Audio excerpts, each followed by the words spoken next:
As I understand it, President Trump has asked for enforcement of this law to be stopped whilst his Attorney General develops a policy.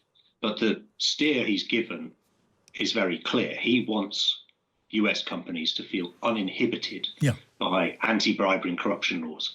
Now, whether they'll be literally allowed to hand over suitcases of cash, or there'll be certain types of conduct which are made lawful and others which remain criminal, it's yet to see. But it's effectively decriminalising bribery and corruption. Right. Now, I want to bring in and say good afternoon to Nick Vamos, who's a former head of special crime at the Crown Prosecution Service and who's now head of business crime at Peters & Peters, the firm. Nick, welcome to you.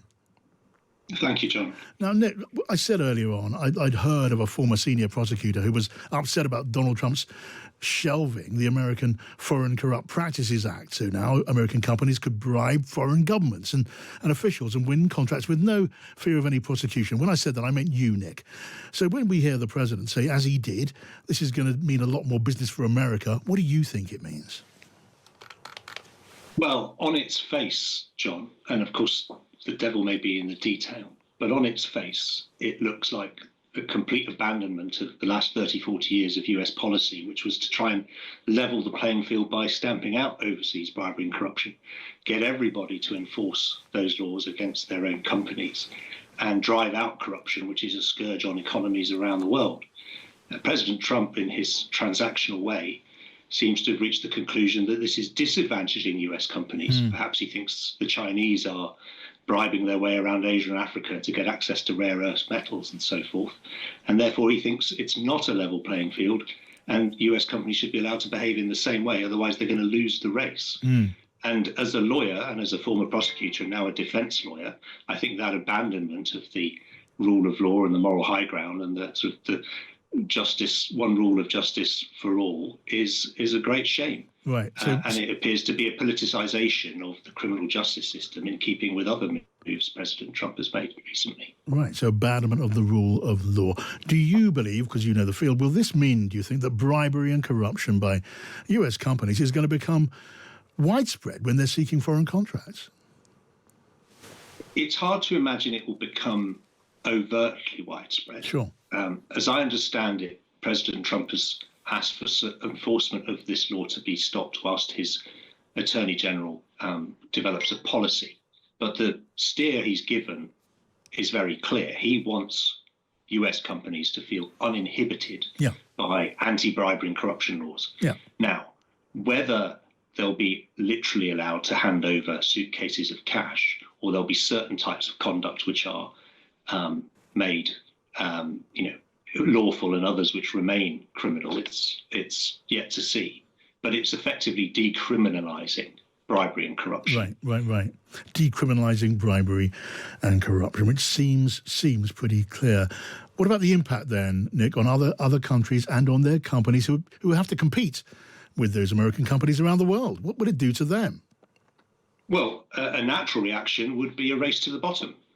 Which is obviously the calculation that President Trump has made. If he thinks that other countries, and I imagine he has China in his mind, are getting an advantage because they are not so restricted as US companies, then other countries will think, well, if it's good enough for the US, it's good enough for us. And we will allow our companies off the leash, as it were. I mean, you may remember when the Bribery Act came in 2007, enforced a couple of years later, British companies were up in arms saying that this would be harming our interests, that we wouldn't be able to do business overseas, that the kind of facilitation payments were just the cost of doing business and everybody was doing it. And those arguments were rejected on the basis that everybody agreed that bribery and corruption harmed everybody who it came into contact with.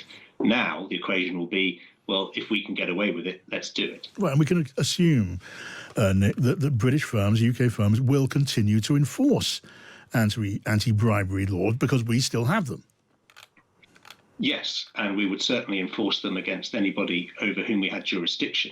Now, the logical conclusion of President Trump's policy, if it follows the very clear steer in his announcement, would be that if the SFO, Serious Fraud Office, for example, wanted to investigate a US company because it had been involved in some activity which we had jurisdiction over, and the US declined to prosecute that company themselves under their new policy of just go for it, we don't mind, then you can imagine the US government would then put a lot of pressure on the SFO to drop their case.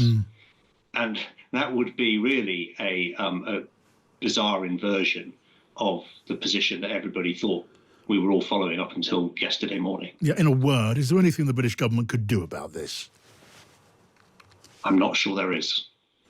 And that seems pretty clear. Nick Vermas, former senior prosecutor on business fraud. Really good to have your thoughts. And for those of you that know this, it turned out to be, it sounds good on paper, but in practicality, it's a disaster. It means that if an American goes over to a foreign country and starts doing business over there legally, legitimately, or otherwise, it's almost a guaranteed investigation, indictment, and nobody wants to do business with the Americans because of it. Nobody wants to do business. They say, look, we can deal with China. They can do whatever they want. We can deal with Russia. We can deal with anybody. And we have a normal life. You deal with America, the FBI gets over there. They don't investigate death and murders on the street in New York and Los Angeles. They go over and investigate a business guy trying to do business. So it made it very, very hard from a practical standpoint to make deals. They want to deal with the Americans, but they don't want to be under investigation every time they speak to American, every time an American makes a phone call to somebody in a different country. It's a disaster for this country. And I guess it was a Jimmy Carter concept, and it sounds so good, but it's so bad. It hurts the country. And many, many deals are unable to be made because of it. Nobody wants to do business because they don't want to feel like every time they pick up a phone, they're going to jail. So we'll sign this, and it takes courage to sign it because you only get bad publicity when you sign it. It sounds so nice. The title is so lovely, but it's an absolutely horror show for America. So we're signing it because that's what we have to do to make it good.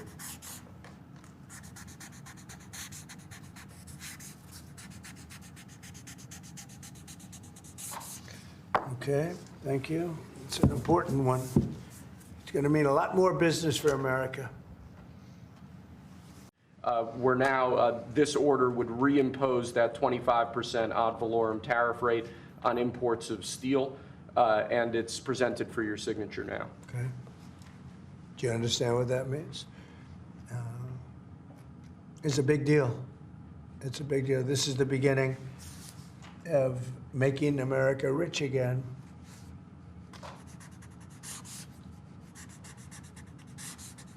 So with respect to aluminum, similarly to steel, since 2018, a large number of exceptions and exemptions have been added into the law. This eliminates all of those and also increases the ad valorem tariff rate from 10 to 25%. Mostly the last part is the most important, right, would you say? Totally. So basically, this is aluminum, the same thing, no exceptions, no nothing. And it's going to bring our aluminum business back and may go higher. We will be looking at chips, and we will be looking at cars, and we're going to be looking at pharmaceuticals, and there'll be a couple of other things also in addition. That'll be Mr. President, Yes. Mr. President, U.S. steel workers